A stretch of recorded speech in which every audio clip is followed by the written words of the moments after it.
You ask Tiger to solve. This deals with linear equations with one unknown. The final result is x equals -5/11. Let's solve it step by step. Simplify the expression. Group like terms. Simplify the arithmetic. Expand the parentheses.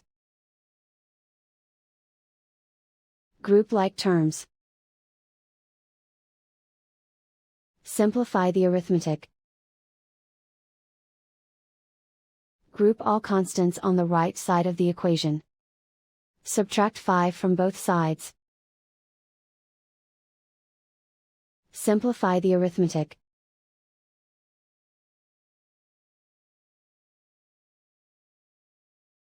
Isolate the x. Divide both sides by 11.